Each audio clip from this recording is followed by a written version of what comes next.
makadi mukoma tiripo makadiwo prophet tinofara nyaya yenyu ndei prophet ndauyawo pano nedambudziko remudzimai wangu andakaroora achindinyepera kuti haana kumbobvira aroorwa saka inini ndosenzera kumazowe saka ndomboenda ndonoita almost 3-4 days ndiri kumazowe saka zvakaitika ndichangoroora mukadzi uyu after 3 months mukadzi uyu akaunza mwana wasisi vake achiti mwana wasisi wangu akashaya mwana uyu akatanga kugara naye tichigara naye zvakanaka tiri pamwe chete chakazoitika ndakazoti ndichibva kubasa ndakasvika mukadzi wangu achitaura pafoni nababa wemwana uyu achitaura nababa wemwana uyu ndakamubvunza kuti ndiani akataura kuti ndiye baba vemwana ari murume wake ndikati kusei waiti inini handina kuroorwa haana kukwanisa kuzvipindura kusvika ndaenda kunana atezvara ndanosvika kunana atezvara ana atezvara ndakaudza nyaya mafambiro anga yakaita ana atezvara vakanditi kwewe sei uchida kutiudza nyaya iyoyo wanga usingazvizive here nguva yese kuti mukadzi ane mwana wake akaroorwa ndikati hapana changa ndichiziva zvikanzi chisarudza zvaunoda kuti uri kuda here mukadzi kana kuti hauchada mukadzi inini mukadzi wangu ndomuda profeti ndakavapindura ndikati mukadzi ndomuda mbva ndadzokera nemukadzi takagara 2 weeks ndobva ndadzokera kubasa ndadzokera kubasa paya pandakadzoka ndakasvika mukadzi pasisina bva ndaenda kuatezvara zvakare bva ndanosvika mukadzi ari kumba kwavo ndasvika mukadzi ari kumba kwavo ndakaedza kuda kutaurawo nemukadzi wangu kuti tidzokere kumba mukadzi wangu aroramba kudzoka kumba profeti asi mukadzi wangu ndiri kumuda haleluya saka uri kutangirei musindo kana uchida mudzimai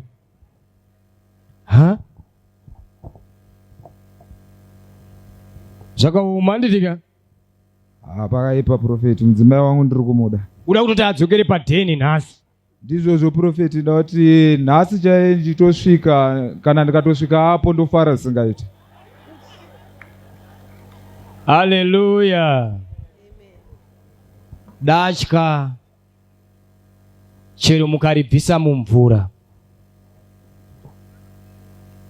kuriisa patiri pano rinotomborarama asi rinozodzokera kumvura rinozodzokera kupi chero mukarimanikidza sei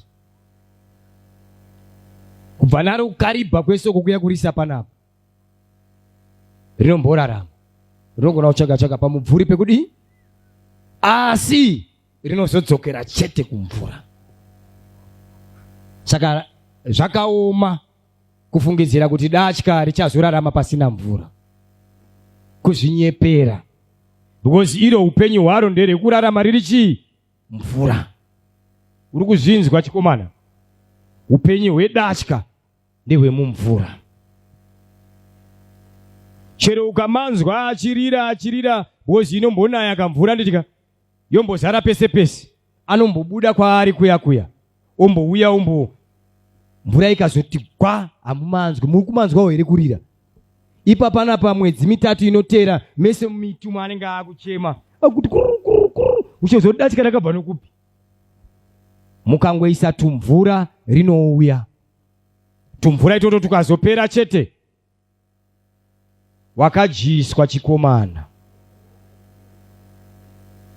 wazvinzwa ka sei muchiti ndakadyiswa profeti kozi kubasa kwedu kwatinoshanda uchikorokozawo tine gomba redu ratinochera ndofunga tibvumirwe kudya chikafu chabikwa tisipo chikafu chese chatotodya tenge tatoona kuti chabikwa tiripo ari kuramba kuti haana kudyiswa here chikomana ichi wakadyiswa shamwari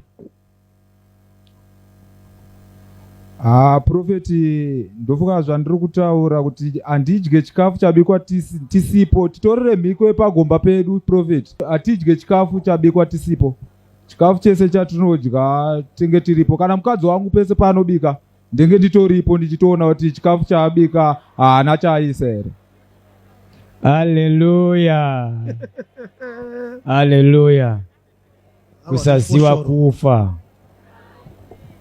kusaziwa kudii kufa. Ona miko yacho yaari kutaura manje. Miko yacho yaari kudi? Yaari kutaura isati idye takazodini. Haleluya. Dai Mwari wamubatsirawo. Wamuitira nyasha. Mazuva ekutanga uchagara nomudzimai wako. Uri kumayeuka here? Hongu Prophet. Chichaitika muimba yemukati waidya chiwe muimba yemukati. Anditi ndisati ndarare naye ndaidya sini rake sasa. Wakutadza kutaura futi. Uyu wanga uchimboti hana kuchiswa. Saakukubvunza kuti mazuva ekutanga pane chawaidya mukati umu. Mubhedhurumu hamuna kicheni. Patio tiri kuona uchidya chii chawaidya ichi. Bedhurumu.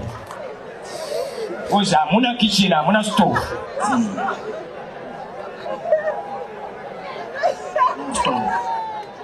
Kunodyiwa kudhainingi handitika kumubhedhurumu manje kana waakudya mubhedhurumu achingaitawo chishamiso here kwamuri hama dzangu.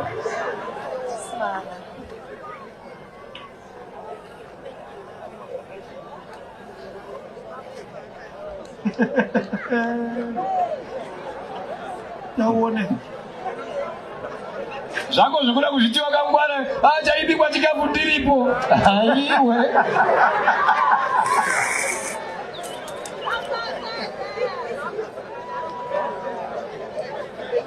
Wakachiswa baba.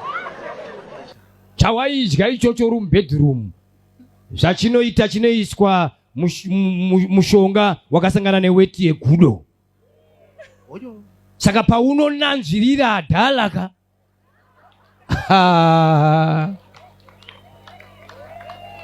Mawani. Pese paunozongoona mumwe wako achida kudyiwa mubhedhurumu kunyanya wechikadzi awa, tarise kuti hapana weti yegudo here papureti yacho. Bozi munoiswa weti yegudo. Mapaona yakasanganiswa nechii? Nemushonga. Maiona nyaya yacho ka? Ko kumwe kudya kwacho kunodyiwa wakatsinzina ka? Saka hauone kuti uri kudya ndeipi.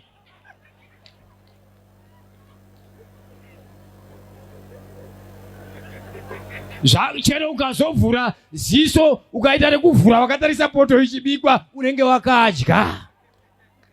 Izvozvi vamwe vako so anti wakanzwa kunzi mari yakaputika. Ndizvozvo Prophet. Mari yakaputika. Kushaya hanya nemari kuti madhamu wadzoke pachi Pademu. Munhu anofanirwa kuita decision asina zvimwe zviri kumupusha. Kuti ndiri kuda mhuri yangu pasina zvimwe zviri kumudii. Kudyiswa hakusi kwekukandirwa mupoto chete. Toita kuti madhamu wadzoka handiti.